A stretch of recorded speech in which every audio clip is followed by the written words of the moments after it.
For 3 millennia, Tutankhamun's truth slept beneath gold and resin while myths multiplied. Then scientists read the one archive that cannot lie, his DNA. What surfaced was not a curse, but something colder and more human, power arranged against biology, a dynasty tightening its blood until it broke. If the treasures showed how Egypt wanted to be remembered, the genome shows how it actually lived and died. Ready to see how a glittering legend unravels when the evidence is written inside the bones? The tomb that rewrote Egypt.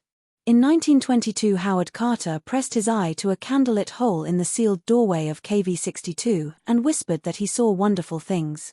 Shrines nested like gilded seashells. Chariots leaned against walls. Alabaster vessels glowed pale as the moon. And at the center waited the face that would mesmerize the 20th century, a mask of gold, lapis, glass, and flawless craft.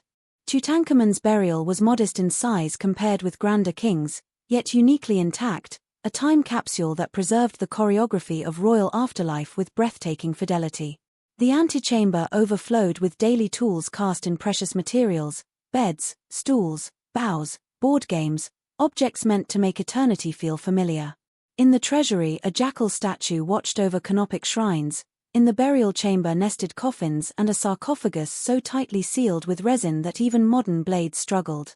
The world saw splendor. Egyptologists saw data. Every artifact could be read like a sentence, and together they formed a library. The early autopsy culture complicated the picture.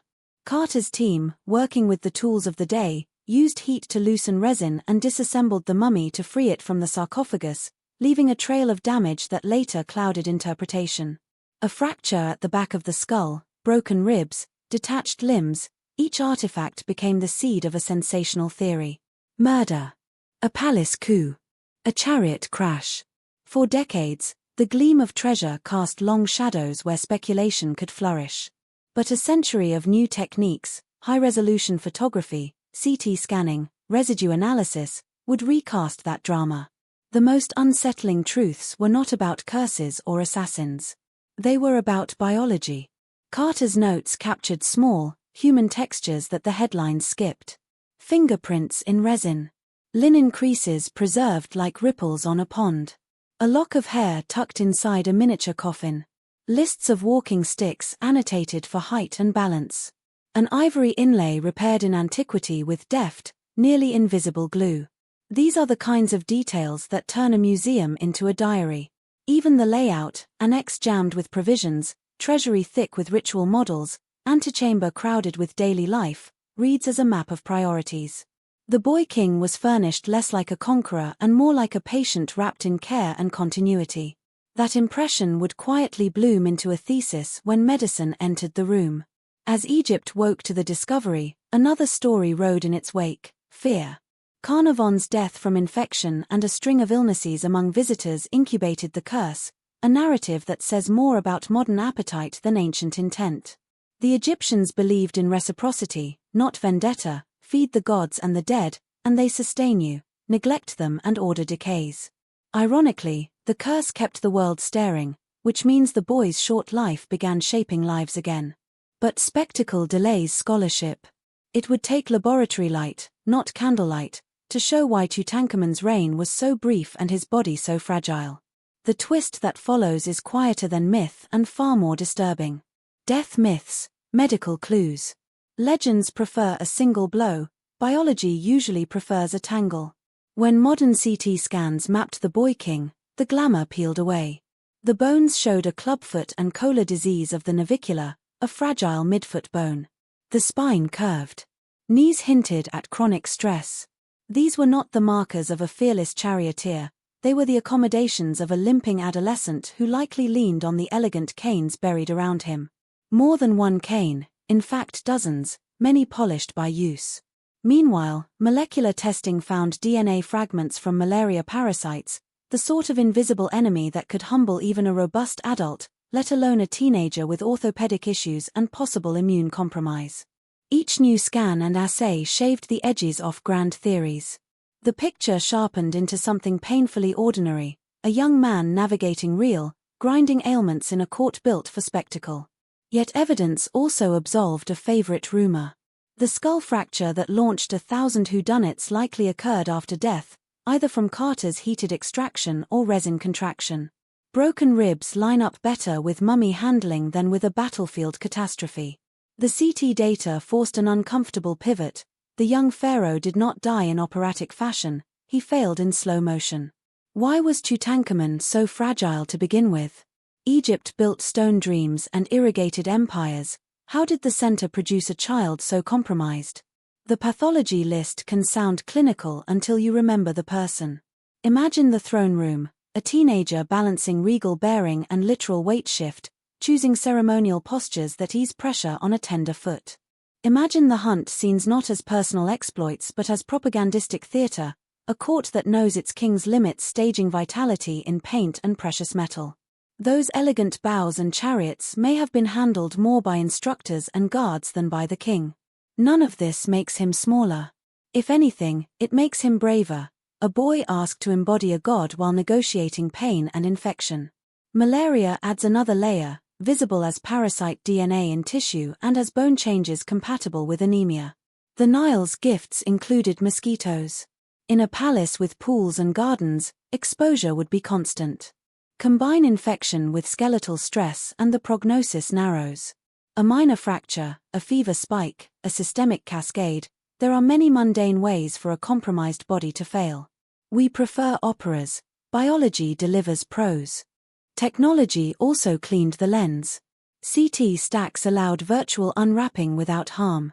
Radiologists mapped densities down to millimeters, reconstructing posture, injuries, even the resin pools that once hid features. The image of a dramatic blow gave way to resin slump and postmortem artifact. It is less cinematic and more credible. And the question it hands to history is colder. In a palace designed to win, how did no one see the genetic trap closing? Inside the Amarna web, Akhenaten, the heretic king, attempted a revolution that recentered Egypt around one god, Aten, the solar disk. Temples were shuttered, priesthoods defunded, and a new capital, Akhenaten, rose in desert light. Art changed too, soft bodies, elongated skulls, intimate scenes of family beneath sunrays ending in tiny hands. In that climate Tutankhaten was born. When the religious experiment fractured the state, the child was repositioned as cure, temples reopened, Amun rose again, and the king's name bent to Tutankhamun. That pivot was not just liturgical, it was political triage, a court stitching together institutions with symbolism and ceremony. Monuments hinted and obscured in equal measure. Nefertiti dazzled the era but may not be the boy's mother. Inscriptions praised Aten's light, then scratched it out when the restoration arrived. Through the noise, one constant held: the court preferred to solve political risk by narrowing the circle of blood. That decision leaves a signature. It hides in faces on colossi and in epithets on stelae, but it speaks loudest in the quiet code of chromosomes. As researchers planned the first comprehensive attempt to read royal genomes, the Amarna household looked less like a family tree and more like a braid. To grasp the trap, follow the incentives. The ideology of divine kingship discouraged dilution. A god's son marries a god's daughter to keep divinity undivided. Authority becomes a family business in the most literal sense. Add geopolitical stress, foreign powers probing borders, priesthoods resisting austerity, famine years demanding certainty, and elites reach for the most controllable lever: kinship. Brother-sister unions signal purity to the temples and continuity to the army. They also double the odds that two carriers hand a harmful allele to a child. In a few generations, luck turns into law. The restoration that renamed Tutankhaten to Tutankhamun was also a restoration of institutional memory.